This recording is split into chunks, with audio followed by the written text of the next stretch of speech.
Muy buenos días, distinguidos amigos. Bienvenidos a otra entrega del Diálogo Libre de su periódico Diario Libre, el periódico que más se lee y que más vende en la República Dominicana.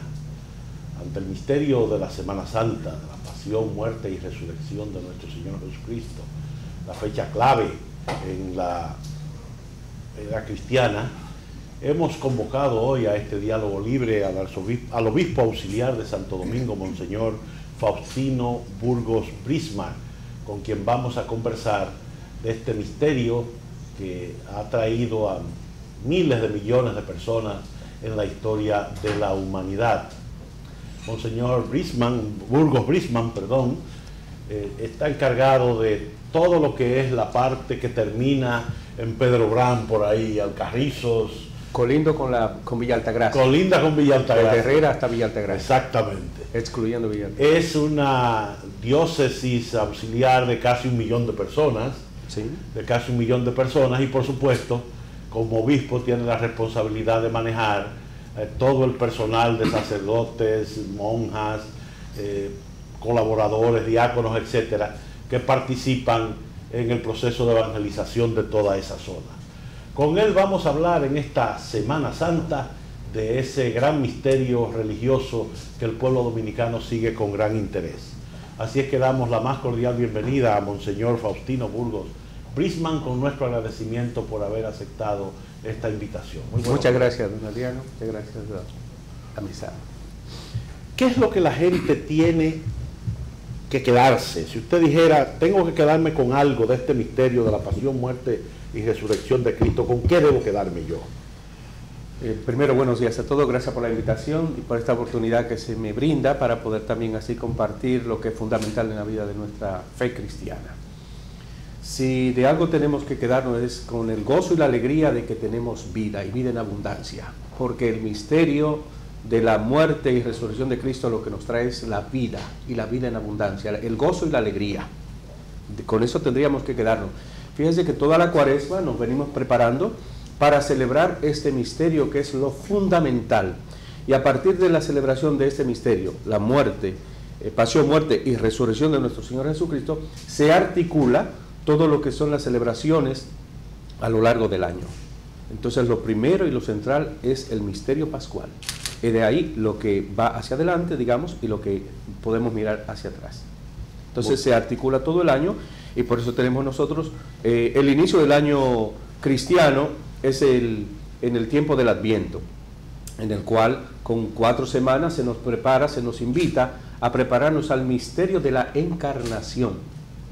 El Adviento nos presenta esa epifanía, esa manifestación, ese tomar nuestra condición humana, que dirá San Pablo, del Mesías, y pasó como uno de tanto. Entonces se hace fragilidad en la humanidad de nuestra carne. Entonces Adviento, luego del Adviento viene esa etapa del misterio del anuncio salvífico de Cristo.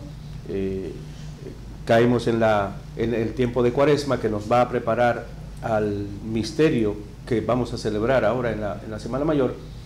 Y en esto tengo que puntualizar lo siguiente. La Pascua, que es el punto fundamental. Fíjense que Jesús celebra la cena pascual con sus apóstoles en esa semana, días antes de cuando se celebra la Pascua judía, que es en sábado. ¿Cuándo se celebra la Pascua judía? En la primera luna llena de primavera. ¿Ven? Entonces, Jesús le dice a los apóstoles, he querido ardientemente celebrar esta Pascua con ustedes. Y entonces hace todo lo que se realiza en la familia judía de la Pascua, recordando la liberación cuando el pueblo fue liberado de la esclavitud de Egipto hacia la tierra prometida, en ese todo un itinerario de 40 años, un trayecto que se pudo hacer en 2 días. Pero el Señor, en su pedagogía, a esas tribus que salían de Egipto, pues quiere educarla, quiere ir mostrándose como el Dios que está cercano, el Dios que escucha el clamor, el Dios que baja para liberar al pueblo, el Dios que acompaña. Entonces, ese acontecimiento, esa salida, esa liberación, el pueblo judío lo celebra siempre y lo sigue celebrando hasta el día de hoy. el sábado, el primer sábado, el sábado siguiente a la primera luna llena de primavera. Entonces los cristianos celebramos también esto. En un principio, pues la iglesia lo primero que celebraba era el domingo. Si abrimos la página del Evangelio, nos encontramos que Jesús se resucita la mañana del domingo. Se aparece a María Magdalena, se aparece a Pedro, se aparece a los discípulos que van camino de Emaús ese domingo, apesadumbrado, acongojado, porque creíamos que, y entonces ese en quien habíamos puesto la confianza ha muerto como un malhechor, crucificado, desnudo, vilipendiado, en fin, todo eso. Y Jesús se le aparece a estos apóstoles. Ahí, cuando aquellos de Emaús vuelven y encuentran a los 11 reunidos, entonces ahí Jesús se le aparece. No estaba Tomás. Y hago hincapié en esto porque la semana siguiente, el primer día de la semana, Jesús se aparece y le dice: Tomás, mira mis manos, mira mi costado. Ven, tócame. Y no seas incrédulo, sino creyente. Y Tomás dice aquella expresión: Señor mío y Dios mío. Entonces, de ahí la iglesia celebra el domingo. El dies dominica, ¿no? Entonces, ya no celebra el sábado. Ya no es el sábado para el cristiano lo verdaderamente importante, sino el domingo. Y entonces lo celebraba semanalmente, lo que se llama la hebdómada. A los 8 días se celebra ese misterio, ese acontecimiento, ese revivir. El libro de los Hechos de los Apóstoles, en el capítulo 2, nos habla de un acontecimiento muy interesante. Los discípulos eran asiduos en escuchar las enseñanzas de los apóstoles, la oración, la fracción del pan y tener todo en común. Y eso lo compartían en domingo, de tal manera que San Pablo, que no conoció físicamente a Jesús, más que por una revelación cuando iba persiguiendo a los cristianos camino a Damasco, le dirá a la comunidad de Corinto, y esto lo escucharemos el Jueves Santo, en la misa vespertina de la Cena del Señor: yo le transmito a ustedes lo que a mi vez yo recibí. Que víspera de su pasión, el Señor Jesús tomó el pan, pronunció la acción de gracias y dijo: tomen, esto es mi cuerpo. Y lo mismo hizo con la copa. Y le dice San Pablo a los de Corinto: tengan en cuenta que no es comer cualquier comida, que no es venir a embriagarse, sino que esto es el cuerpo y la sangre de Cristo. ¿Qué tiene ya de trasfondo San Pablo? Tiene de trasfondo aquel capítulo 6 de San Juan, donde Jesús dice: quien come mi carne, quien bebe mi sangre, tiene vida y yo le resucitaré. Y los judíos decían: pero ¿cómo? Nosotros no somos caníbales, ¿cómo vamos a celebrar? Bueno, entonces todo esto era bien importante. Por eso vuelvo y caigo. La comunidad cristiana celebra el domingo. Ahora, ¿qué acontece en el devenir del tiempo? Se dice: bueno, al año siguiente uno celebra el cumpleaños, uno celebra un acontecimiento importante. Entonces los cristianos decían: bueno, vamos a celebrar este acontecimiento de la resurrección del Señor de una manera muy especial, y vamos a prepararlo con 3 días de antelación. Vamos a hacer un triduo para prepararnos, ¿no? Entonces empiezan sábado, viernes, incluyendo el domingo, y ahí está ese triduo. Y así se fue entonces preparando ese acontecimiento pascual, pero como que no satisfacía esto. La iglesia, movida por el Espíritu Santo, inspirada por el Espíritu Santo, entonces se da cuenta que ese misterio tan importante no vale con 3 días. Entonces empieza a ampliar las semanas de preparación. Vamos así avanzando en el tiempo, y el cristianismo va cundiendo en el Imperio Romano, ¿verdad? Va cundiendo, va llegando a los estratos más humildes y también a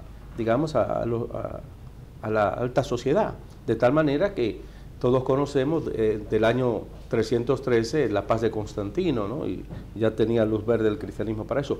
Y ya para ese entonces, por lo menos estaban 4 semanas de preparación para el misterio pascual. Estamos ya a la altura del siglo IV de nuestra fe cristiana, y no solamente esta semana de preparación, sino también que ya estaba hacia el siglo III, año 250, 75, ya estaba celebrándose la cincuentena pascual. Es decir, ese domingo de resurrección se proyecta y se prolonga durante 50 días, que eso es lo verdaderamente importante. Si nos preparamos en la cuaresma durante 40 días, con ayunos, sacrificios, todo lo que quiera, para liberarnos nosotros y estar más disponibles para celebrar ese misterio, entonces la celebración es desbordante durante esos 50 días. No digamos la octava que sigue, que es la semana principal, digamos así, en cuanto a celebración, gozo y alegría, aunque el cristiano siempre tiene que estar alegre. El Papa Francisco nos lo ha dicho, ¿no? Donde hay un cristiano, tiene que haber alegría, no puede haber tristeza. Entonces es por el misterio pascual que celebramos. Muy bien. Doña Inés. A lo largo de los años, Monseñor, se ha ido cambiando las costumbres de la sociedad, por así decirlo, y de vivir hace unas décadas una Semana Santa muy religiosa y muy concentrada, ahora para una parte de la población es unas vacaciones en la playa, por así decirlo. ¿Cómo vive la Iglesia Católica esta evolución y cómo se vive en las parroquias realmente la Semana Santa en estos momentos? Realmente hemos pasado de vivir una Semana Santa a brazos caídos muchas veces. Yo viví en mi época lo que era una Semana Santa, música sacra en todas las emisoras de radio, películas cristianas y de santos y la pasión de Cristo a todas horas por televisión. Hemos ido pasando de ahí, el mundo del comercio se ha dado cuenta de que en un ambiente, digamos, cristiano, de fe cristiana, donde el cristiano se recoge para vivir esos días de una manera muy especial, entonces el comercio ha estado calando y ha estado golpeando y ha estado proponiendo diversas actividades. Bueno, eso es el comercio, ¿verdad? Y esto, claro está, permea a nuestra juventud que va naciendo y entonces hace que ese fervor, que ese recogimiento que existía años anteriores no esté. Pero la Iglesia implementa ciertas actividades, ciertas prácticas para congregar y siempre está llamando al recogimiento y a la vivencia en reflexión, en meditación, en oración de esos días. Entonces ahí tenemos nosotros, por ejemplo, lo que es la pastoral juvenil, la Pascua juvenil. A lo largo de toda la cuaresma se edita un folleto con ciertos temas bíblicos pastorales para que el joven vaya meditándolo en su parroquia.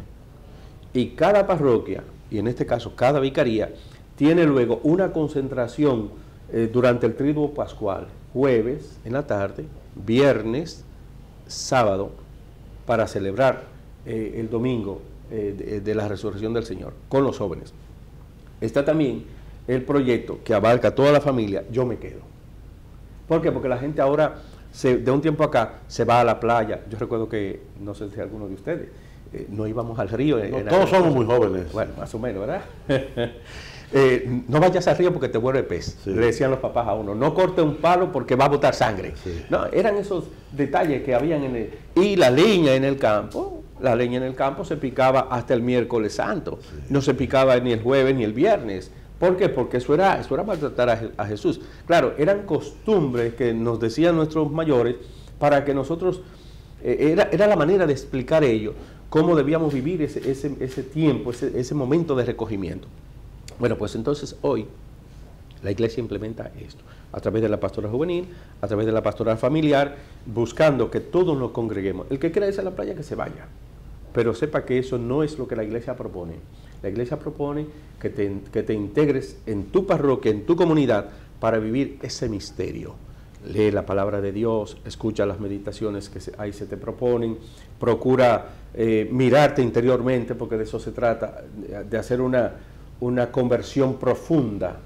San Pablo dirá en una palabra griega que se llama metanoia, que es como sacarlo de dentro y cambiarlo, como cuando uno coge una ropa y le da de dentro hacia afuera para poderla lavar mejor, ¿no? Entonces, ese cambio.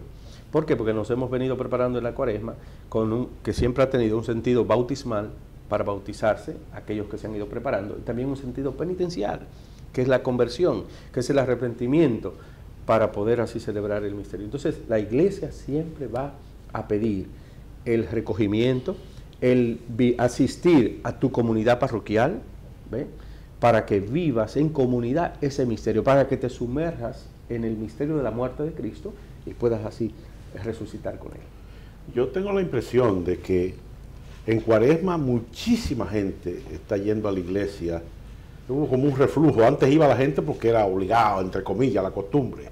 Después hubo un reflujo, bajó y ahora está subiendo. Yo creo que ahora quizás hay menos cantidad que antes, pero hay mucho más calidad entre la gente que se queda. Más calidad, sí. Realmente, ante tantas opciones que tiene el cristiano de hoy, la persona de hoy, el poder decir no, yo no voy a aquello, yo elijo esto, yo voy a hacer la opción de esto, de quedarme en la comunidad y de vivir, pues lógicamente que sí. Sí, hemos experimentado un fluir de personas a la iglesia. Y le voy a decir más, si el sacerdote está ahí atento para escuchar a las personas vienen. Uno puede decir, no es que las personas no vienen. Bueno, es una cosa.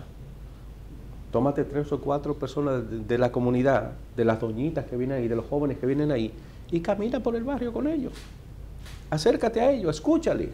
Ves a unas personas ahí jugando dominó, acércate y dile, doble 6, vamos a ver. Y ya la gente, ¿cómo? El padre me está diciendo eso. Y ya viene a la iglesia.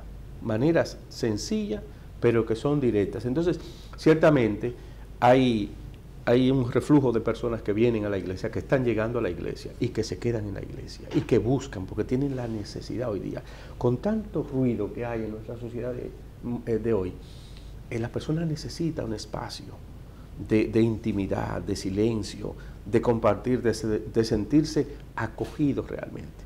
Y en la iglesia tenemos que seguir recordando lo que ya les dije hace un momento, de aquella comunidad primitiva de los Hechos de los Apóstoles. Todo en común, oración, enseñanza y compartir la fracción del pan, que es la Eucaristía, para luego dar un testimonio de vida, porque de eso se trata. Muy bien. Don Omar. Bien. Monseñor, parece que usted y yo tenemos la misma edad, porque yo recuerdo la Semana Santa igual que usted. También. Cuando yo era joven. Monseñor, el pueblo dominicano es muy creyente. Y hay encuestas que miden más o menos cómo está la fe de los católicos. Sin embargo, evidentemente que el pueblo dominicano es muy creyente, porque es muy difícil que se deje de creer en Dios, y como somos de una cultura cristiana, mantenemos eso a través del tiempo. Ahora bien, yo lo que sí siento es que la gente comienza a decir que está insatisfecha con su iglesia cuando no transmite las preocupaciones que tiene la sociedad o que tienen las personas en ese momento. En esta Semana Santa, ¿cuáles son las principales preocupaciones de la Iglesia Católica en el pueblo dominicano? Bien, mira, el cristiano, en función de su bautismo, el bautismo es meterse con Cristo, asumir las mismas funciones de Cristo, y tiene esa función de sacerdote para santificar, ¿verdad? Profeta para anunciar y denunciar, y rey, hoy decimos pastor, para conducir, para guiar. Entonces, en esa segunda función de profeta, la iglesia tiene, por un lado, que anunciar un mensaje de salvación. Les anuncio una buena noticia, decía el profeta. En la ciudad de David ha nacido un Salvador. Y la buena noticia es que Cristo ha resucitado. Cristo es el centro, Cristo es la roca, Cristo es el camino, es la verdad y es la vida. ¿Entiendes? Entonces tenemos que anunciar esa buena noticia con fuerza, con vehemencia, pésele a quien le pese. Pero también hay el otro aspecto de denuncia. Porque el profeta no es solo anuncio, sino que hay una denuncia que nos lleva a nosotros a no cerrar nuestra vista ante los males. Un ejemplo palpable. El Evangelio nos presenta en el capítulo 10 de San Lucas. Le dice uno a Jesús: Señor, ¿y quién es mi prójimo? Y Jesús le dice: bajaba un hombre de Jericó, y vinieron uno y lo apalearon, lo desnudaron y lo dejaron ahí medio muerto. Pasó un sacerdote que iba al templo, dio una vuelta y siguió. Vino un levita que iba al templo, lo vio, dio una vuelta y se fue. Pero vino un samaritano, es decir, uno que está enemistado con los judíos, ¿eh? Porque históricamente, que si allí era donde estaba el centro, si era Jerusalén, bueno, y ese se desmontó, vio la realidad, se acercó, se compadeció, y entonces ¿qué hizo? le curó las heridas en ese momento con lo que tenía, lo montó en su cabalgadura y lo llevó a donde le podían dar atención. Entonces, nosotros no podemos cerrar nuestros ojos a la realidad que estamos viviendo, del dolor del pueblo. La gente te lo dice, la gente está sufriendo. Muchísimas cosas está el pueblo padeciendo hoy día. Hoy día que tenemos cantidad de recursos en públicos y privados, las empresas públicas y privadas. Sin embargo, eso no llega a la realidad del pueblo. Entonces, los males que el pueblo padece, falta de salud, la misma educación con todos los adelantos que está teniendo, que gracias a Dios ahora está teniendo un boom, digamos así, y un impulso bueno, y hay que apoyar ese impulso bueno en la educación para que puedan, todos los que hacen vida, digo porque he estado en educación y me duele cuando no veo que las cosas no van, todos los actores que involucrados en la educación, maestros, padres, el entorno, la sociedad en común, la iglesia, tenemos que impulsar para que los valores se inculquen en la educación y todo esto que hay de recursos para la educación se emplee realmente en esto. Entonces, a la iglesia le duele que vaya uno a un hospital y no haya el hilo para suturar, no haya la anestesia para poderte hacer el trabajo que necesitas allí, o los medicamentos. Que cuando tú vas a las cárceles, ay Dios mío, eso sí es duro, trágico y doloroso.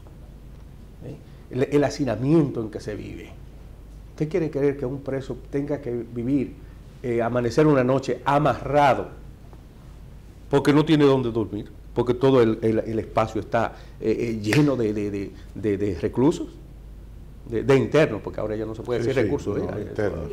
Hay que tener un lenguaje ahora. Sí. Entonces, todo eso son males. Y la iglesia dice, a la luz del misterio de Cristo, de su muerte y resurrección, esto ilumina, esto nos impulsa a luchar por transformar esa realidad. En mi congregación hablamos de que se debe trabajar en la dinámica del cambio sistémico, del cambio climático, el sistema que hay que cambiar. Es decir, cambiar las estructuras mentales y estructurales en la sociedad para que haya un cambio efectivo. Si usted va a San Juan de la Maguana, Monseñor Grullón allí ha hecho maravillas pensando en esa forma de trabajar de cambio sistémico. San José de Ocoa era una comunidad que estaba muerta prácticamente, y había recursos y había todo. El problema era el agua, y trabajando ahí con la mentalidad de cambio sistémico, eso es un vergel ahora, ¿entiende? Entonces la iglesia ahora en Semana Santa mira, reflexiona, orienta, exhorta a luchar y a trabajar para que estos males que nos aquejan, que a veces son endémicos que duran tanto y parece que están ya como enquistados y que son parte de nuestro ADN. Entonces, que eso se saque, porque eso no va ni con la dignidad del ser humano, ni con la realidad que estamos viviendo, que queremos vivir. Muy bien. Don Adalberto. Sí, Monseñor, con la creación de estas 3 nuevas vicarías, algo muy novedoso para la iglesia dominicana, y sobre todo aquí del Gran Santo Domingo, ¿qué se ha logrado? ¿Cuáles han sido los resultados hasta ahora? Bueno, en el proyecto pastoral de Su Excelencia Monseñor Francisco Soria, él ha llegado a la arquidiócesis, y él, que es pastoralista, se ha dado cuenta que la arquidiócesis es muy grande. Prácticamente en Santo Domingo y el Gran Santo Domingo, en el distrito y en el Gran Santo Domingo, se concentra más de la población dominicana.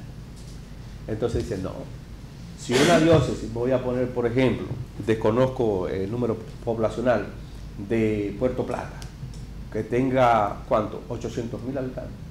Pues la zona oeste tiene ya 1 millón de habitantes. Es más pequeño. Hay más concentración de gente, de personas. Entonces él dice, no, vamos a crear unas vicarías, que haya descentralización, que haya corresponsabilidad y que pueda hacerse más efectivo con los recursos que hay allí el anuncio del evangelio. Entonces es un proyecto que está iniciando. Yo no llevo 1 año todavía en la vicaría, El 24 de septiembre, Dios mediante, de este año, sí podré decir, tengo un año, el primer añito, dando los primeros pininos. Entonces, allí, en el caso nuestro, de la Vicaría Oeste, nos hemos encontrado con una comunidad muy pujante, que cada día va creciendo, porque van llegando personas de distintos lugares del país y allí encuentran dónde guarecerse. Entonces, eso que crea, cuando tú empiezas a caminar por las comunidades, las parroquias, las capillas, las escuelas, tú te vas a dar cuenta que hay mucho hacinamiento, que no hay espacio. El caso que yo creo que todos conocemos, el cementerio. El cementerio. Yo estuve hablando con Junior, el alcalde, y le dije, Junior, venga acá, vamos a mirar eso del cementerio. ¿Por qué? De los Alcarrizos, ¿no? Sí, de los Alcarrizos. Yo no puedo decir que sea un problema mío, pero es problema también que preocupa a la iglesia, porque donde una de las obras de misericordia es enterrar a los muertos dignamente. Entonces, le digo, Junior, ¿qué ha pasado con esto del cementerio? ¿Qué hay del terreno? Me dijo, no, padre, eso está, ya, todo está resuelto. Ok, pero ahora viene el medio ambiente y dice, no, ahí no se pueden seguir enterrando muertos. ¿Por qué? Porque hay agua subterránea y está cerca de una toma del río Jaina. ¿Entiendes? Entonces, no se puede. Hay que buscar entonces otra solución. Entonces, ¿qué significa esto? Que la iglesia se va empoderando no solamente de lo que es la evangelización, la transmisión del evangelio, la vivencia del evangelio, sino también de lo que es el desarrollo social, porque una cosa va de la otra. Decía Santo Tomás que tú no puedes evangelizar si encuentras a la gente con el estómago vacío. Primero come y después tú piensas. Entonces, ese es el detalle. Y volviendo a la vicaría, entonces yo me he encontrado allí, fíjense qué hermoso, 27 parroquias, con muchísimas comunidades. Hay parroquias que tienen hasta 32 comunidades y más. Y uno dice, ¿y cómo se atiende una parroquia con 32 comunidades, con un solo sacerdote? Bueno, pues nosotros preparamos personas, agentes evangelizadores, seglares, ¿verdad? Porque formamos parte de un cuerpo, que es la iglesia, entonces vamos allí. Entonces tengo 27 parroquias, 33 sacerdotes ahora, ¿verdad? De esos 12 son diocesanos y 13 son religiosos. Tengo 91 religiosas, entre ellos un convento de clausura, ¿verdad? Tengo 25 diáconos, hombres casados que están empoderados y asistiendo en las parroquias y en las comunidades. Entonces todo esto crea todo un movimiento. En octubre pasado nos reunimos los obispos con cientos de agentes evangelizadores de todo el país y entonces tuvimos lo que es la proyección del Plan Pastoral Nacional. Entonces ese plan va a distintas áreas. Actualmente hemos hecho llegar a las comunidades un cuestionario para que las personas nos digan dónde han visto las debilidades y las fortalezas la miramos, pero las debilidades de lo que es el plan pastoral para dar un nuevo impulso a todo esto. Entonces, estamos comenzando. Yo he pensado que tengo que ir al ritmo de los que ya encontré, no que ellos se adecúen a mí, sino ellos van a un trote, ¿verdad? Entonces yo tengo que adecuarme a ese trote de ellos. Así es. Muy bien. Doña Nisa. Todo el tiempo los políticos están en activismo. A propósito de esta Semana Santa, ¿cuál es el llamado que usted le hace a los políticos? Ahí tengo que ser reiterativo en lo que la Iglesia siempre dice. No es momento para hacer política. La política, ya hay que recordar, nuestros obispos reunidos en Puebla nos recordaron que la política es actividad propia del seglar, del laico. Por lo tanto, ningún sacerdote, ningún presbítero, ni ningún obispo tiene que meterse en política y mucho menos partidista. Que le preocupe el tema, sí, tiene que preocupar, ¿no? Porque la política se supone que va a buscar el bien común y lo que es bien común está ahí. Entonces, que estos días no se dejen de los dimes y diretes que siempre aparecen por ahí y que haya como un momento de invitar desde los partidos políticos, participen en las iglesias, en sus iglesias, porque unos son católicos, otros no son católicos, vayan a la iglesia, participen y confraternicemos todo dentro de este ambiente de la celebración del misterio pascual, que es lo más importante. Por lo tanto, esa tregua, ese llamado a la tregua de Dios de la Edad Media. Claro que sí. La tregua de Dios. Así es, así es. Doña Inés. Usted mencionaba anteriormente que tiene un número enorme, ¿no?, de parroquias, pocos sacerdotes. Sin embargo, siempre se ha visto que la crisis de vocaciones que hay en Europa, obvia para monja, para sacerdote, en América Latina no era tan fuerte. O sea, que las nuevas vocaciones llegaban de esta parte del mundo. ¿Cómo estamos en República Dominicana? ¿Se mantiene el número, baja, sube? Si hacemos la proporción sacerdotes, vocaciones, estamos bien, pero no como deberíamos estar. Y en ese sentido, nosotros entendemos la vocación primero como una respuesta de Dios a una comunidad que ora. Si la comunidad ora para que surjan vocaciones en la comunidad, Dios responde llamando y tocando los corazones de muchachos y muchachas, de hombres y mujeres, adultos también, para que entren a formar parte de este ministerio evangelizador. Entonces, hay que seguir luchando. Fíjense que hoy día el joven tiene muchas distracciones. En mi tiempo no había el móvil, el celular, no había el ordenador, eran las maquinillas. O usted jugaba pelota o no tenía nada que hacer, aparte de estudiar. Vitilla no se usaba, entonces hacíamos una pelota de trapo, pero bueno, la cuestión es que hay que seguir trabajando. Y lo de la promoción vocacional, además de que es una respuesta de Dios a una comunidad que ora, también hay que pedir por la santificación de los sacerdotes, porque el testimonio del sacerdote dice mucho en la comunidad, dice mucho. Así como un traspiés, un error, un acto, una indelicadeza de un sacerdote golpea duramente, así el testimonio constante ayuda a que ese llamado que el muchacho está sintiendo, diga, sí, pues yo quiero ser sacerdote, yo quiero entrar allí y dedicar mi vida a esto.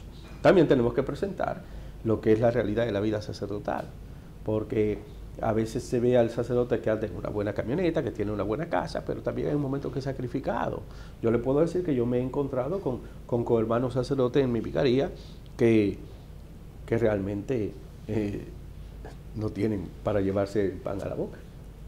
¿Entiendes? ¿Por qué? Porque la comunidad es muy pobre donde está. Y la comunidad es la que sustenta la alimentación y todo del sacerdote. Claro está, uno como en este caso como obispo, pues en cuanto uno conoce de esa situación, pues uno trata de echarle la ayuda que esté al alcance de uno. Pero las vocaciones están ahí, hay que seguir orando, hay que seguir buscándolas, hay que seguir trabajando, y en eso tenemos que trabajar consagrados y laicos, todos, por el bien de la Iglesia. Uno de los temas complicados de la educación religiosa es el tema de los seminarios.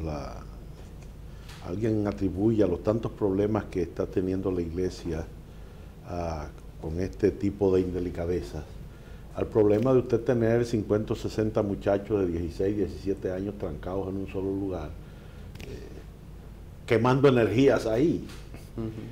¿Hay algún movimiento que tienda a cambiar no solo la forma de enseñanza, sino hasta el tiempo que se gasta en la formación de un sacerdote, haciendo que quizás gran parte de su formación sea fuera de un seminario y que solamente una parte entre al seminario? Según el lugar, eso se contempla. Y le voy a dar un dato que no sé si lo conocerán, pero el Papa Pablo VI, que pronto será canonizado, junto con Monseñor Oscar Arnulfo Romero, no vivió en seminario. No vivió, porque su condición de salud no le permitía estar allí. Entonces, tuvo la concesión de que pudiera desde su casa ir a las clases y tal cual. Y llegó a ser Papa. Hoy día estamos teniendo un flujo muy bueno de profesionales, y se da en el ámbito masculino y femenino, que quieren entrar a la vida consagrada, la vida sacerdotal. De tal manera que que nuestra arquidiócesis se aboca ahora a abrir el seminario de vocaciones adultas, hombres profesionales, ¿no? Que quieren entregarse. Entonces, el seminario es el semillero, es como el vivero, donde esa semilla se coloca en una tierra debidamente preparada para que pueda germinar, pueda pudrirse ahí y pueda dar esa planta y el fruto que se espera. Entonces, lógicamente ya el Concilio Vaticano II, que hace más de 50 años se celebró, nos decía a los sacerdotes y a la Iglesia en general, que debíamos auxiliarnos de las ciencias que estaban surgiendo, en este caso la psicología, que se ha mirado en cierta manera en la Iglesia con cierta como digo, reticencia, cierta precaución, ¿verdad? Exactamente. ¿Por qué? Porque hoy día podemos descubrir las motivaciones, conocer las motivaciones reales de ese muchacho que entra al seminario. Podemos ver cuáles son las dificultades que tiene a nivel emocional en su persona, y podemos ver los baches que tiene en cuanto a su preparación, digamos, religiosa, académica. Entonces, tenemos que, el seminario, ese tiempo que el muchacho entra, ordinariamente en bachillerato, los dos últimos años de bachillerato, se va teniendo con él a especie de esos talleres, y se va hurgando en su vida intelectual, emocional, psicológica, familiar, para ver en qué se le puede ayudar y puede hacer el hombre de mañana. Lógicamente, esto que parece muy bonito, no en todos cala y surte el mismo efecto. Desafortunadamente a veces tenemos personas, porque a veces se mira en el lado del aspecto sexual, pero puede ser que un muchacho tenga un aspecto de cleptomanía, ¿verdad? Claro. Que sea, no voy a decir, pudiéramos decir intrínsecamente pueda ser mentiroso, ¿entiendes? Entonces te vive diciendo cosas que no son. Entonces tú tienes que trabajar a esa persona en eso directamente, en aquello que toca lo que no es suyo. Porque entonces en el día de mañana, ¿qué vamos a hacer? Un mentiroso y un ladrón. Entonces ya, lo otro ya se desmorona todo el andamiaje moral. Entonces en eso tenemos que trabajar, seguir trabajando. Entonces, respecto al tiempo, hay lugares donde se va haciendo conjuntamente filosofado y teologado. Y estamos hablando de 5 años. Ustedes habrán escuchado que antes decía 12 años en el seminario. Esa fue la idea que yo tenía cuando iba a ir al seminario, 12 años, ¿no? Y no. Y en algunas congregaciones más. Sí, exactamente, porque hay un tiempo de experiencia de pastoral que se le da a la persona. Y entonces, en algunos lugares, vuelvo y digo, hay países donde se ha abolido lo que es seminario menor. Es decir, el muchacho que entraba ya en 7º, 8º grado hasta completar su escuela secundaria, ahora hay que hablar de otra manera, otra nomenclatura, porque ya saben que han cambiado, ¿verdad? Pero vamos a seguir usando esos términos que nos entendemos.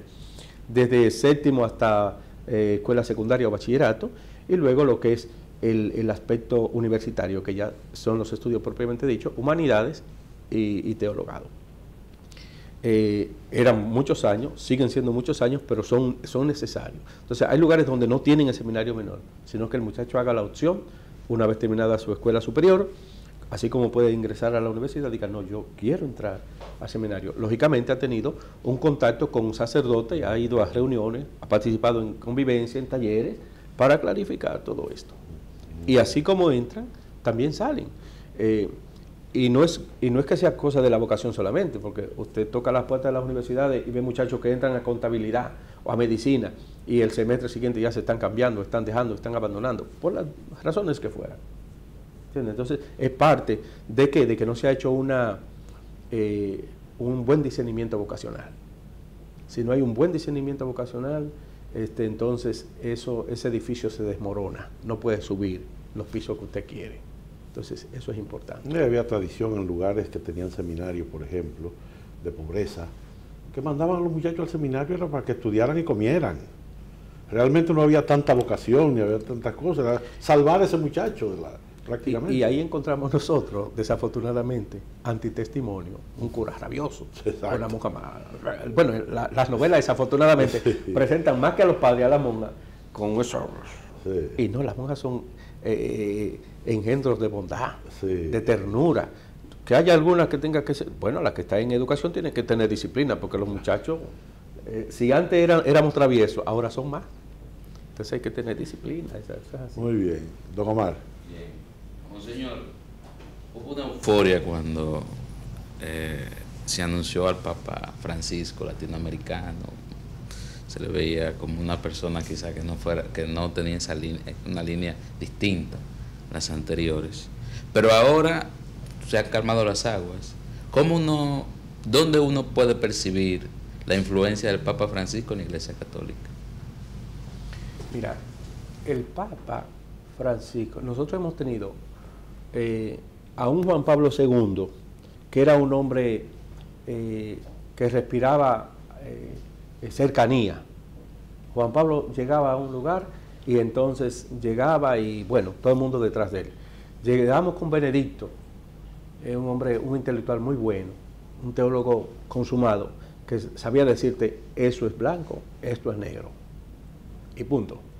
Pero llegamos ahora con Francisco, un hombre que dice, y está retomando el pensamiento de Juan 23, de que entren aires a la iglesia nuevo, dice, ahora te dice, vámonos a la periferia.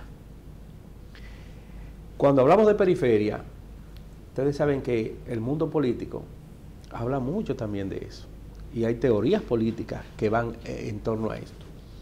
No quiero decir que el Papa se esté metiendo por cuestiones políticas, ni mucho menos, pero lo que quiero decir es que a unos atrae váyanse a las periferias, váyanse donde están los pobres, escuchen, pongan el oído en los pobres, en la gente, en el pueblo. Eso agrada a unos, pero también desagrada a otros. Entonces, lo que quieren hacer de esto como su bandera, se han encontrado que no es así. Entonces, tratan de decir, bueno, ya eso es un lenguaje pasado, ya ese es un lenguaje que no sé cuánto. Pero cuando uno se va al meollo, se da cuenta que Francisco está muy atento a lo que acontece en el mundo, muy atento a lo que acontece en los más necesitados, y nos está diciendo a nosotros, sean pastores con olor a oveja.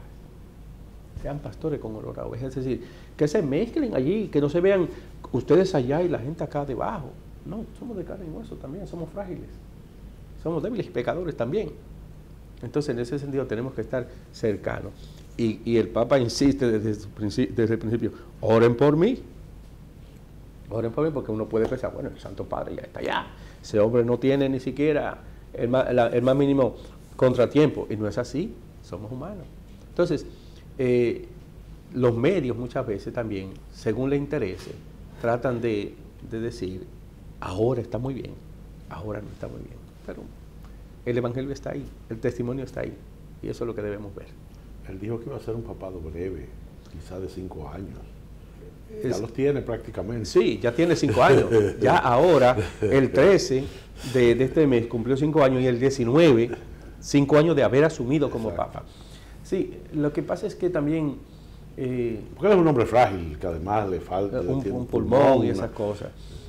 No obstante, a mí me parece que lo que hizo Benedicto es como una tendencia que se va a ir casi acentuando en la iglesia. ¿Jubilarse? Sí, como el de jubilarse. ¿Y uno se le jubila al Espíritu Santo? No, pero lo que uno es del servicio ministerial, lo que uno hace es jubilarse del servicio ministerial activo, pero uno pasa a otro aspecto. Por ejemplo, un cura, una monja, cuando se jubilan, no dejan de ser curas, no dejan de ser religiosos, lo siguen siendo, pero ahora realizan otra actividad. No están como punta de lanza, sino en la retaguardia. Ya. Don Alberto. Ya. Monseñor, hay críticas fuera y dentro de la misma iglesia por una renovación precisamente de la iglesia, como usted decía ahorita, ir a la periferia, nuevos métodos de evangelización, que respondan a una sociedad compleja, con muchas complicaciones, muchos problemas y también muchas bondades.